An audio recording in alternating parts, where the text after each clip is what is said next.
پیدائش کی کتاب اس کا 12واں باب پہلی آیت سے پڑھیں گے۔ خدا ابراہیم کو بلاتا ہے۔ اور خداوند نے ابراہیم سے کہا کہ تو اپنے وطن اور اپنے ناطے داروں کے بیچ سے اور اپنے باپ کے گھر سے نکل کر اس ملک میں جا جو میں تجھے دکھاؤں گا، اور میں تجھے ایک بڑی قوم بناؤں گا اور برکت دوں گا اور تیرا نام سرفراز کروں گا، سو تو باعث سے برکت ہو۔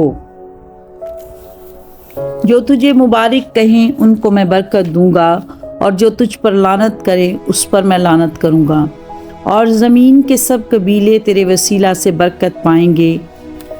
سو ابراہیم خداوند کے کہنے کے مطابق چل پڑا اور لوط اس کے ساتھ گیا۔ اور ابراہیم 75 برس کا تھا جب وہ ہاران سے روانہ ہوا۔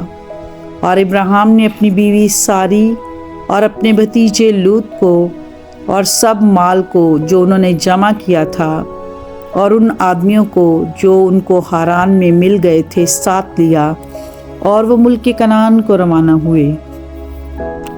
اور ملک کنعان میں آئے، اور ابراہیم اس ملک میں سے گزرتا ہوا مقام سکم میں مورا کے بلوت تک پہنچا۔ اس وقت ملک میں کنعانی رہتے تھے۔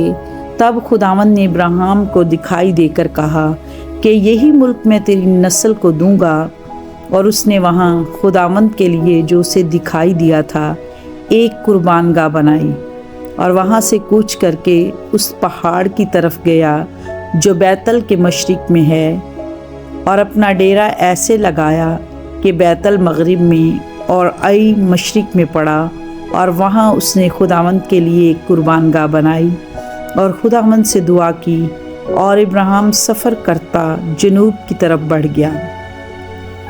اور اس ملک میں کال پڑا، اور ابراہیم مصر کو گیا کہ وہاں ٹکا رہے، کیونکہ ملک میں سخت کال تھا۔ اور ایسا ہوا کہ جب وہ مصر میں داخل ہونے کو تھا تو اس نے اپنی بیوی ساری سے کہا کہ دیکھ، میں جانتا ہوں کہ تو دیکھنے میں خوبصورت عورت ہے، اور یوں ہوگا کہ مصری تجھے دیکھ کر کہیں گے کہ یہ اس کی بیوی ہے، سو مجھے تو مار ڈالیں گے مگر تجھے زندہ رکھ لیں گے۔ سو تو یہ کہہ دینا کہ میں اس کی بہن ہوں، تاکہ تیرے سبب سے میری خیر ہو اور میری جان تیری بدولت بچی رہے۔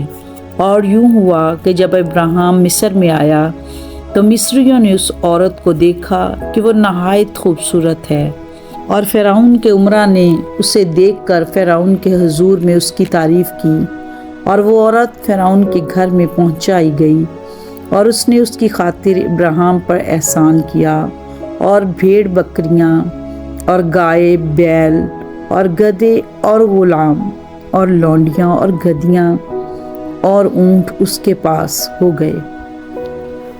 پر خداوند نے فرعون اور اس کے خاندان پر ابراہیم کی بیوی ساری کے سبب سے بڑی بڑی بلائیں نازل کیں۔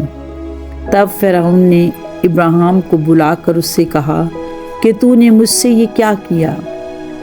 تو نے مجھے کیوں نہ بتایا کہ یہ تیری بیوی ہے؟ تو نے یہ کیوں کہا کہ وہ میری بہن ہے؟ اس لیے میں نے اسے لیا کہ وہ میری بیوی بنے۔ سو دیکھ، تیری بیوی حاضر ہے، اس کو لے اور چلا جا۔